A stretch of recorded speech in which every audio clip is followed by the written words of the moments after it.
mendengarkan firman pada malam hari ini. Terima kasih Yesus. Haleluya Yesus.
Tertuju kepadamu Tuhan, karena Tuhan begitu baik dalam seluruh kehidupan kami. Hari lepas hari kasih-Mu, kekuatan-Mu, kasih-Mu terus Engkau nyatakan berlimpah dalam seluruh hidup kami Tuhan. Sampai malam ini kami boleh berdiri sebagaimana kami ada, semua karena kemurahan Tuhan. Dan begitu banyak perbuatan Tuhan yang sudah kami nyatakan, saksikan di hadapan Tuhan, di hadapan sesama jemaat, bukti tanda bahwa Tuhan begitu dahsyat, begitu ajaib dalam hidup kami. Dan karena itu Bapa, di tengah kesempatan ini, sesudah kami berbicara banyak kepada Engkau Tuhan, tiba saatnya kami rindu Tuhan yang berbicara kepada kami. Mari Tuhan nyatakan apa yang menjadi pesan-Mu, maksud-Mu di penghujung tahun 2022 ini, sehingga Ketika kami bersyukur, kami pun dapat berjalan di dalam kehendak Tuhan. Menyongsong tahun 2023 yang tidak lama lagi, kurang lebih beberapa jam ke depan kami ada di dalamnya. Tuhan, biarlah, nyatakanlah apa yang menjadi kehendak-Mu. Roh Kudus mengurapi, Roh Kudus mencurahkan hikmat dan pengertian. Kuasai kami semua Tuhan. Di dalam nama Tuhan Yesus Kristus, firman yang hidup, kami sudah berdoa kepada Bapa di sorga. Semua kita yang siap diberkati dengan firman Tuhan, bersama dengan saya katakan amin. Beri tepuk tangan kemuliaan yang terbaik buat Tuhan. Silakan duduk. Tuhan berkati kita sekalian. Baik, puji Tuhan Bapak Ibu Saudara yang terkasih di dalam Tuhan Yesus Kristus. Malam hari ini kita bersyukur karena atas izin Tuhan kita semua boleh ada sampai di tanggal 31 Januari 31 Desember 2022. Saudara yang terkasih dalam Tuhan Yesus Kristus, tentu ada begitu banyak pergumulan yang kita sudah lewati mulai dari tanggal 1 Januari sampai dengan tanggal 31 ini. Tapi kita sungguh bersyukur karena Tuhan begitu dahsyat, campur tangannya nyata, dan kita boleh masih ada sebagaimana kita ada. Baik, saudara yang terberkati, saya masih melanjutkan khotbah saya tentang beritakanlah kasih Tuhan atau beritakanlah agape itu. Yang ini menjadi edisi khotbah kita yang terakhir pada malam hari ini dalam ibadah tutup tahun kita. Beritakanlah kasih Allah kepada dunia, ayat yang menjadi rujukan kita yaitu di dalam Injil Yohanes pasal yang ketiga ayat yang ke-16. Sekali lagi kita mau baca ayat ini bersama-sama di dalam hitungan yang ketiga. 1, 2, 3. Karena begitu besar kasih Allah akan dunia ini, sehingga Ia telah mengaruniakan anaknya yang tunggal, supaya setiap orang yang percaya kepadanya tidak binasa, melainkan beroleh hidup yang kekal. Bapak Ibu Saudara yang terkasih di dalam Tuhan Yesus Kristus, sebagaimana catatan daripada Injil Yohanes mengatakan dengan jelas bahwa begitu besar kasih Allah akan dunia ini. Saya sudah menjelaskan kepada kita bahwa kata begitu besar kasih Allah itu menunjukkan bahwa kasih Allah itu tak dapat ditandingi dengan kasih apapun yang ada di dalam dunia ini. Saya sudah mengatakan kepada kita ada 4 jenis kasih yang Alkitab bicarakan. Ada kasih phileo, ada kasih storge, ada kasih yang namanya eros, dan ada kasih agape. Tetapi saudara, kasih storge, kasih phileo, kasih eros itu tidak bisa dibandingkan dengan kasih agape. Kuasa atau bobot nilai daripada agape itu begitu luar biasa. Dan itu terbukti di dalam Alkitab kita. Begitu besar kasih Allah itu dinyatakan dengan Dia memberikan anaknya yang tunggal kepada kita. Dan anak yang tunggal itu, saudaraku, olehnya kita diselamatkan. Kita yang berdosa, kita yang masih ada di dalam kegelapan, kita yang jauh dari Tuhan, tetapi oleh kasih itu kita ditarik, oleh kasih itu kita diangkat keluar, dan kasih itu adalah kasih yang tak terbandingkan dengan kasih apapun yang ada di dalam dunia ini. Kita juga sudah memperhatikan bahwa kasih Allah itu besar karena Alkitab mengatakan dengan jelas bahwa kasih Allah itu tidak pandang bulu, tidak bersyarat, Dia tidak mau, saudaraku, memperhitungkan kesalahan dan pelanggaran kita. Dia terima kita apa adanya. Itulah kasih Allah yang besar. Kita juga sudah melihat bahwa kasih Allah itu besar karena tidak bisa dibandingkan dengan apapun di dunia ini. Ada karunia roh tidak bisa dibandingkan. Ada iman yang bisa melakukan mujizat tidak bisa dibandingkan. Ada, saudaraku, pengetahuan yang begitu tinggi tidak bisa dibandingkan dengan yang namanya kasih Allah. Nah, karena itu kasih Allah itu adalah kasih yang sangat besar, yang tak dapat dibandingkan dengan apapun di dunia ini. Nah, saudara yang terkasih dalam Tuhan, namun dalam khotbah saya di beberapa kali yang lalu, 1 dan 2, kita sudah membahas saudara, kasih itu mengalami tantangan, ya. Meskipun kasih itu begitu besar, namun banyak orang di akhir zaman ini yang tidak hidup lagi di dalam kasih yang besar itu. Tidak lagi hidup di dalam kasih yang besar itu. Dikarenakan apa? Karena adanya perselingkuhan rohani, ya. Adanya perselingkuhan rohani yang membuat orang akhirnya meninggalkan kasih agape itu. Kasih agape itu ditinggalkan. Perselingkuhan rohani itu membuat kasih itu menjadi dingin, saudara. Kasih itu juga menjadi pura-pura karena adanya perselingkuhan rohani. Nah, apa saja perselingkuhan rohani itu? Kita sudah bahas 1, 2, 3, 4, ya saudara. Dan malam ini saya mau lanjutkan bagian yang terakhir, yaitu yang kelima dan yang keenam, saudara yang diberkati Tuhan. Bagaimana kita bisa kembali kepada kasih yang mula-mula itu? Saudara, kalau kita sudah tidak lagi melakukan yang namanya perselingkuhan rohani, maka Alkitab mengajarkan kepada kita untuk kita boleh mengingat kembali waktu pertama kita menerima kasih karunia Kristus Yesus itu.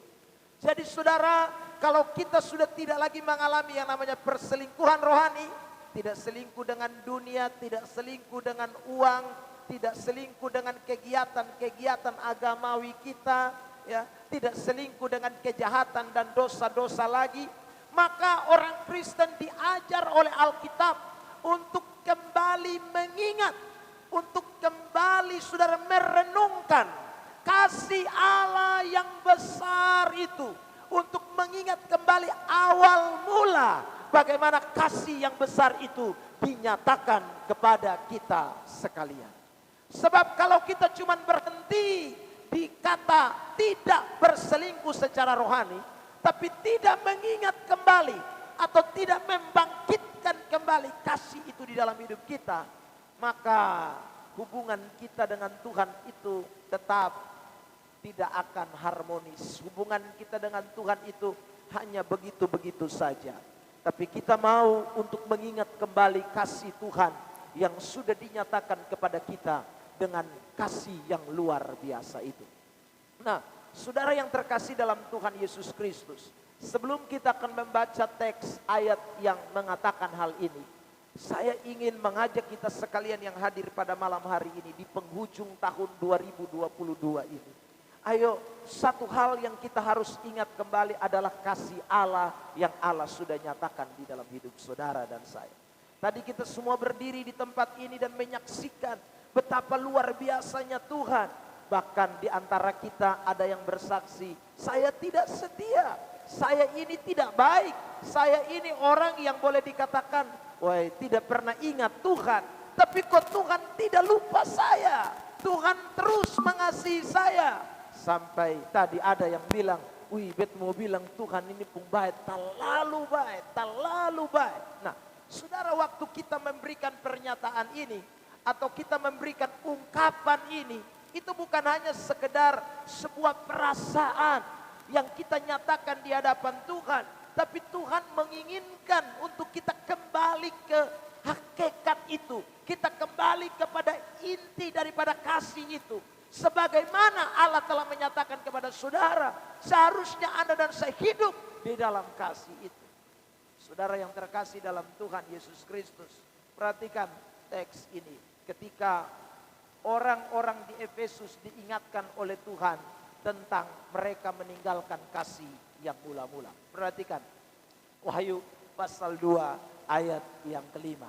Bersama dengan saya kita membaca teks ini. 1, 2, 3. Sampai situ dulu saudara. Perhatikan kata ingatlah betapa dalamnya engkau telah jatuh. Ini dalam terjemahan King James atau dalam terjemahan bahasa Inggris NIV itu dia tidak mengatakan soal kejatuhannya. Ya. Sebenarnya yang diajarkan atau yang mau dipesankan Alkitab bukan kita mengingat tentang kejatuhan kita, bukan. Tetapi ayat ini sedang mengajak kita untuk ingat dari mana kita sampai kita bisa jatuh ke tempat itu. Dari mana kita? King James mengatakan, ingatlah dari mana engkau jatuh. Saudara. Jadi kalau saya kasih perumpamaan, saudara yang diberkati Tuhan, saya jatuhnya di sini. Nah, ini sudah di bawah. Tetapi dari mana? Oh, saya dari sini. Yang saya mesti ingat yang di sini, bukan yang di situ. Karena di situ saya ada dalam keterpurukan. Di situ saya ada di dalam sebuah keadaan yang tidak baik. Di situ saya ada dalam sebuah keadaan di mana ditinggalkan Tuhan. Tetapi Tuhan mau ajar saya untuk mengingat kembali ketika saya masih di atas. Dari mana saya ada pertama kali. Saudara yang terkasih di dalam Tuhan Yesus Kristus. Nah, ini yang kita mesti sama-sama ingat. Ini yang sama-sama kita mesti renungkan. Ini yang sama-sama kita mesti kembali replay, saudara. Jangan ingat yang saat ini kita jatuh, tapi ingat dari mana engkau jatuh. Dari tempat mana? Kalau engkau jatuhnya dari lantai 21, ingat di lantai 21 itu. Kalau engkau jatuhnya di lantai 3, ingat di lantai 3 itu. Ya saudara, jangan ingat di bawah itu. Jangan lihat apa yang sekarang ada di dalam hidupmu. Ingatlah yang pada masa engkau ada di tempat itu. Saudara yang terkasih dalam Tuhan Yesus Kristus. Saya mau ajak kita untuk flashback jemaat Efesus. Sekarang Anda lihat Efesus pasal yang ketiga. Ayat yang ke-17, 18, 19. Silakan dibacakan buat kita sekalian. Efesus 3 ayat 17, 18, 19. Sehingga oleh imanmu Kristus diam di dalam hatimu dan kamu berakar serta berdasar di dalam kasih. Ya. Aku berdoa supaya kamu bersama-sama dengan segala orang kudus dapat memahami betapa lebarnya dan panjangnya dan tingginya dan dalamnya kasih Kristus. Dan dapat mengenal kasih itu sekalipun ia melampaui segala pengetahuan.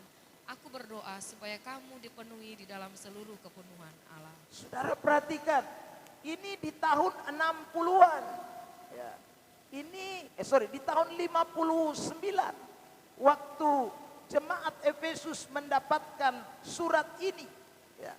Waktu jemaat Efesus sedang ada di dalam tingkat kerohanian yang berakar. Waktu mereka sedang mengenal kasih Allah yang besar, yang luar biasa. Tetapi waktu kita baca kitab Wahyu pasal 2, itu mereka sudah ada di tingkat bawah. Bukan ada lagi di tahun yang tadi saya katakan, tahun 60-an dan tahun 50-an. Tapi sekarang mereka sudah ada di jurang paling dalam. Perhatikan ayat tadi kembali, saudara yang diberkati Tuhan. Bertobatlah dan lakukan lagi apa yang semula engkau lakukan. Jika tidak demikian, aku akan datang kepadamu dan aku akan mengambil kaki dianmu dari tempatmu. Jika engkau tidak bertobat, betapa dalamnya engkau telah jatuh. Saudara yang terkasih di dalam Tuhan Yesus Kristus. 2022 kita sudah lewati sebentar lagi. Tetapi ingat, jangan lihat posisimu hari ini. Tapi lihat kasih yang pernah engkau alami sebelumnya. Ya. Kalau saudara dan saya, kita hanya terputar di posisi kita hari ini, maka cenderung kaki dian itu pasti akan padam. Saudara.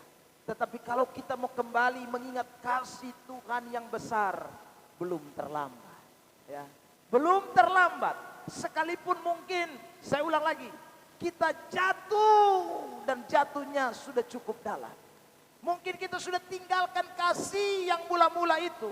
Cinta yang pertama-tama itu, saudara. Tapi kalau hari ini saudara dan saya masih ada, dikasih kesempatan oleh Tuhan seperti jemaat Efesus, maka satu yang Tuhan inginkan, ingat kembali posisimu waktu engkau dipanggil oleh Kristus dan berakar di dalam dia. Amin. Kalau engkau orang muda yang sekarang mulai pemalas, ingat dulu waktu kau sekolah minggu. Pagi-pagi sudah mandi, lalu kemudian berangkat ikut sekolah minggu. Nah, ingat itu, karena itu posisimu ada di lantai 2. Sekarang kau sudah jatuh di bawah. Kalau engkau orang tua, ya saudaraku, maka ingatlah waktu engkau baru mungkin pertama kali ikut baptisan air, atau waktu pertama kali kau menikah. Kan orang biasa kalau habis menikah itu rajinnya minta ampun, ya saudara. Dia kalau habis menikah itu rajin, ya. Tapi setelah habis menikah hilang lenyap. Ya saudara, ingat kembali waktu kau baru pertama kali hadir di gereja, lalu kemudian kau menikmati, saudara, persatuan dengan istri dan suamimu. Ingat cinta yang pertama kali kau rasakan di dalam rumah ibadat. Karena tidak ada orang menikah di hutan, semua menikah di gereja. Saudara yang diberkati Tuhan, kalau dia Kristen, ya, ingat itu kembali. Kalau ada orang yang mulai lupa dengan Tuhan hari ini karena berbagai kesibukan pekerjaan dan lain sebagainya, sebagai hamba Tuhan saya mau ingatkan, ingat kembali waktu kau belum dapat pekerjaan, waktu kau belum dikasih apa-apa oleh Tuhan. Ingat kembali. Amin. Nah, kita semua flashback ini. 2022 semua selesai. Flashback, ingat kembali. Itu aneh. Saya masih ingat sampai sekarang. Saudara yang diberkati Tuhan, almarhum Bapak Immanuel Tameno bersaksi. Sampai hari ini saya masih ingat. Dia bilang dulu kami masih dengan Bapak, siapa lagi? Dinamo Sain, Mas Neno.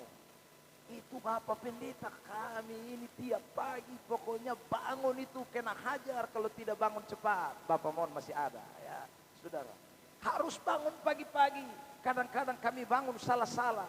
Bukan angkat Alkitab, angkat bantal pelok, pergi duduk. Tiba-tiba baru suruh baca Alkitab, kaget bukan Alkitab tetapi bantal pelok. Ya saudara. Itu cinta mula-mula. Itu kasih yang mula-mula. Saudara. Nah, cinta seperti itu tuh masih ada atau tidak? Saudara. Cinta yang model seperti ini yang mulai hilang atau mulai masih ada atau tidak? Nah, kita semua termasuk saya pendeta yang bicara pun, kita semua sedang diingatkan supaya kembali kepada kasih yang mula-mula. Saudara. Kalau saya pendeta, mungkin saya mesti diingatkan juga.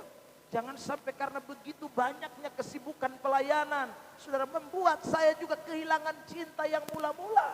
Mungkin waktu saya sekolah teologi, baca Alkitab lebih banyak daripada sekarang ketika saya jadi pendeta. Bisa jadi. Karena orang kalau sudah terlalu banyak pelayanan, kadang-kadang dong juga lupa baca Alkitab. Saudara yang diberkati Tuhan. Saya juga diingatkan kembali supaya kembali kepada posisi awal di mana cinta itu bertumbuh. Cinta itu berakar dalam hidup saya. Saya juga diajar untuk kembali. Kita semua yang hadir pada malam hari ini, tidak terkecuali siapapun kita. Ayo, firman Tuhan mengajak kita semua bukan hanya sekedar merenungkan, menyatakan tentang kebaikan Tuhan. Tapi Tuhan mau supaya kita kembali kepada cinta yang pertama, yang berakar, yang bertumbuh di dalam hidup kita sekalian. Amin. Saudara yang terkasih dalam Tuhan. Nah, ini hal pertama yang Alkitab katakan kepada kita. Ya. Yang kedua atau yang keenam dari seri khotbah kita adalah bertobat. Ya, mari kita lihat ayat ini kembali. Wahyu pasal 2 ayat 5. Kita baca lanjut mulai dari kata bertobat. 1, 2, 3. Bertobatlah dan lakukan lagi apa yang semula engkau lakukan. Lalu ada kata lagi di belakangnya, bertobat. Ini kata yang diulangi 2 kali, saudara, dipakai kata yang sama, yaitu kata metanoia. Kata yang dipakai adalah kata metanoia. Untuk kesekian kalinya kita semua sudah mendengarkan, mungkin ada yang baru pertama kali mendengar. Tapi bertobat atau metanoia itu artinya sebuah perubahan yang betul-betul mendasar. Perubahan dari yang jelek menjadi baik. Perubahan dari saudaraku, suatu keadaan yang seperti ulat berubah menjadi kepompong dan kemudian berubah menjadi kupu-kupu yang indah. Itulah metanoia atau metamorfosis. Nah, kata bertobat inilah yang dipakai, saudara. Memang kata bertobat itu di dalam Alkitab ada juga kata bertobat yang hanya sekedar sebuah penganut agama. Itu ditulis bukan dengan kata metanoia, tetapi dipakai kata proselit. Artinya orang-orang yang kemudian menjadi agamawi. Dia yang tadi tidak mengenal agama, lalu kemudian mengenal agama. Tapi waktu dia mengenal agama, dia tidak mengalami yang namanya perubahan hidup. Dia tetap saja seperti sebelum dia mengenal agama. Itu proselit. Dan saudara, Alkitab tidak mengajarkan orang Kristen untuk sekedar menjadi orang Kristen yang agamawi atau sekedar menjadi penganut agama. Saya tadi animisme, lalu sekarang saya jadi orang Kristen. Dulu saya tidak Kristen, sekarang saya jadi Kristen. Dulu saya penganut agama A, agama B, agama C, sekarang saya jadi Kristen. Itu bukan. Kekristenan ketika bicara tentang pertobatan, itu bicara soal perubahan hidup. Bicara soal perubahan yang mendasar. Dari yang tidak baik, dari yang jelek, dari yang kotor, dari yang hina. Kemudian oleh kuasa Tuhan kita diubah menjadi baik dan luar biasa. Itulah yang namanya bertobat. Amin. 2022 sebentar lagi kita tinggalkan. Pesan firman Tuhan buat kita hari ini. Orang tidak mungkin bisa kembali kepada kasih agape kalau dia tidak mengalami yang namanya perubahan secara total. Ya. Tidak ada orang bisa kembali kepada agape kalau dia tidak mengalami perubahan secara total dalam hidup. Ya, kalau cuma ingat kasih Allah, selesai, tidak bertobat, tidak bisa lakukan. Makanya saudara perhatikan teks kita. Dia mulai dari kata ingat, habis ingat, bertobat. Habis bertobat, lakukan. Itu tingkatan. Jadi bukan hanya sekedar ingat. Ada orang ingat, tapi tidak bertobat. Saudara, itu hanya dia mulai ingat. Tuhan terlalu baik. Sampai nangis. Habis itu selesai di menangis. Tuhan, minta maaf, saya pakai kalimat ini. Tuhan tidak butuh air matamu. Air mata menangis, Tuhan tidak butuh. Tuhan itu tindakanmu. Yudas tuh pernah bertobat juga, tapi pernah ingat lalu menangis juga. Tapi dia tidak bertobat, itu soal. Saudara yang diberkati Tuhan, kalau kita membaca Alkitab, waktu Yudas jual Tuhan Yesus, habis jual orang datang tangkap Tuhan Yesus, saudara, dia menyesal. Dia pergi ke bait Allah, dia lempar uang yang saudaraku diberikan kepada dia itu. Dia sedih. Tapi cuma sampai di sedih. Dia tidak mengalami yang namanya pertobatan. Dia tidak kembali kepada kasih yang mula-mula itu. Saudara yang diberkati Tuhan, ini malam saya mau ingatkan kepada kita semua, 2022 sebentar sudah habis. Ya, tinggal beberapa saat petasan bunyi dan selesai sudah 2022. Kita semua akan kembali masuk ke satu area baru, hidup baru, saudara, di tahun yang baru. Ingat baik-baik saudara, yang dibutuhkan bukan hanya sekedar penyesalan.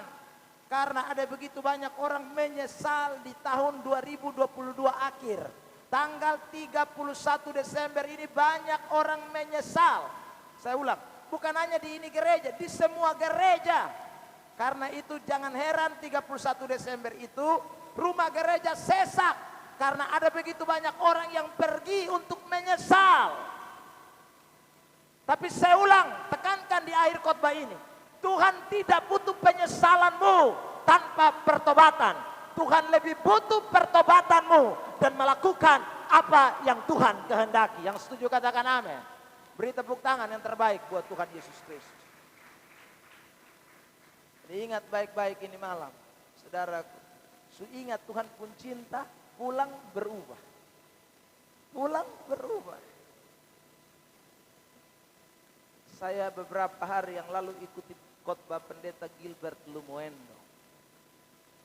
Pendeta Gilbert bilang begini, orang Kristen hari-hari ini, saudaraku, punya musuh yang terbesar sebenarnya bukan setan.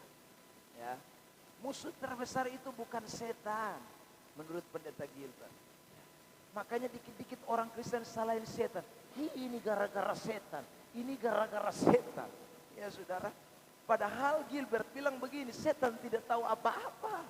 Kalau setan bisa jawab, setan bilang begini, kalau lu yang bikin lu bilang beda. Ya. Kalau setan bisa jawab itu, Pendeta Gilbert bilang, musuh terbesar kita adalah apa? Diri kita sendiri, saudaraku. Yang kita susah taklukkan. Diri kita sendiri yang susah kita kendalikan.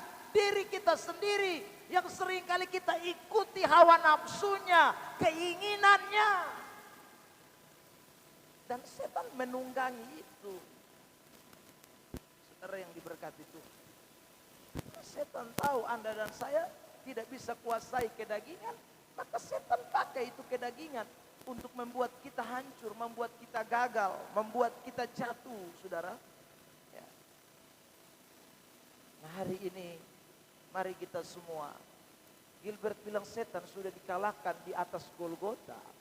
Alkitab bilang setan ada di bawah telapak kaki kita, saudara. Tapi kenapa kok orang percaya justru masih hidupnya kok begitu saja, tidak alami perubahan, tidak alami, saudara. Dari tahun ke tahun ya begitu terus. Pendeta Mel dalam khotbahnya beberapa hari yang lalu dia bilang, Natal itu kesempatan buat orang Kristen minum mabok, minum laru.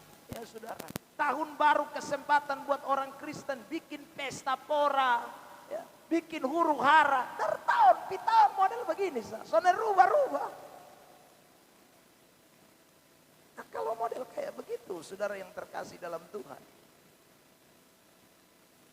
ingat Tuhan tidak lama lagi datang. Tahun berjalan itu tidak berarti mundur. Tahun berjalan kita semakin mendekati kedatangan Tuhan.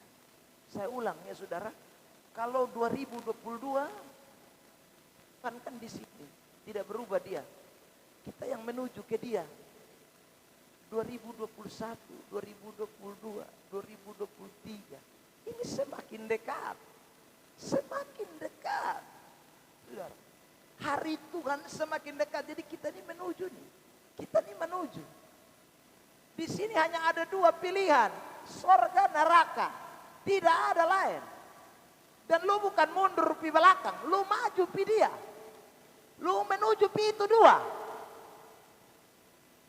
Nah kalau semakin dekat, seandainya ada api di muka situ, saudara yang diberkati Tuhan, saya jalan pi menuju itu api, saya semakin tahu ini api, di panas semakin terasa. Loh kok tidak ada reaksi, tidak ada saudaraku. Rasa apa-apa, ini orang mati rasa. Orang kalau semakin dekat dia semakin waspada, semakin tahu pilih yang terbaik, semakin tahu menentukan apa yang harus dia lakukan. Itu kan orang yang sebenarnya punya rasa. Nah, malam ini sekali lagi, mari kita semua renungkan ini kebenaran. Bertobatlah. Pesan di tahun 2022 ini terakhir, saya cuma mau bilang bertobat dan lakukanlah apa yang Tuhan kehendaki. Tidak ada kesempatan dan peluang lagi untuk saudara dan saya bermain-main. Tidak ada. Ini bukan lagi waktu untuk bermain-main. Ya. Efesus pasal yang kelima mengatakan dengan jelas, saudaraku, kita ini anak-anak terang, pergunakanlah waktu yang ada. Alkitab bilang, saudara, sebab hari-hari ini adalah jahat. Pergunakanlah waktu yang ada, hari-hari ini jahat. Malam ini kita ibadah terpanjang, saudaraku. Tadi kesaksian berjalan, saya buka ayat dalam Mazmur 84, ayat yang ke-10 yang mengatakan, lebih baik satu hari di pelatarannya daripada 1000 hari di tempat lain. Lebih baik berdiri di ambang pintu rumah Allah daripada diam di kemah-kemah orang fasik. Saya berharap tidak ada malam ini yang gamatar bilang, Bapak cepat sudah teh. Habis ini saya mau pergi di El Tari. Ya, saudara. Atau Bapak, tadi kami sudah tangkap anjing, jadi ini sebentar lagi ini tolakan ini. Termasuk saya pun anjing tadi sulaku juga itu jadi. Itu pasti tolakan ini malam punya. Saudara yang diberkati itu. Ingat, ini sudah 2022. Ingat itu. Dan tidak lama lagi Tuhan datang.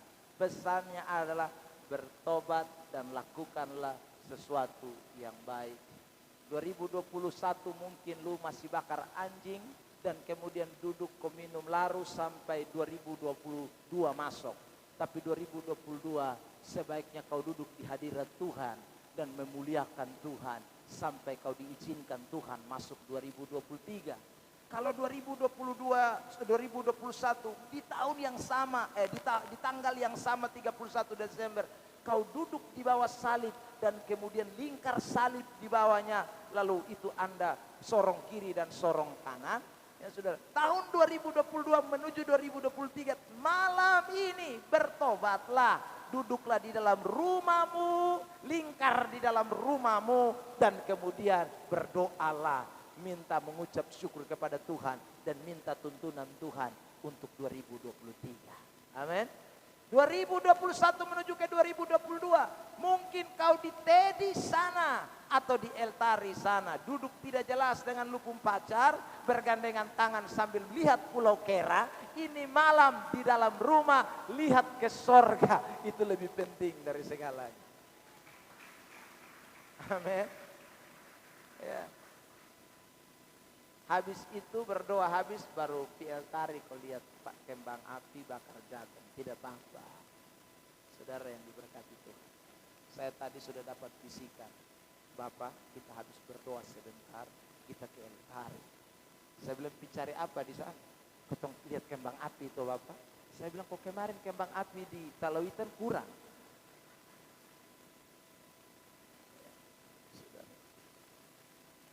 Itu luar biasa itu. Jadi sebentar Anda dan saya bisa menyaksikan lagi kembang api yang lebih dahsyat lagi. Ya saudara yang diberkati Tuhan, tidak apa-apa tapi ingat pesan ini. Ingat kasih Tuhan. 2, bertobat dan lakukan lagi apa yang semula. Besok kita akan ibadat jam 7 pagi. Tuhan Yesus memberkati kita dengan firman Tuhan. Mari saya undang pemain musik maju ke depan. Haleluya.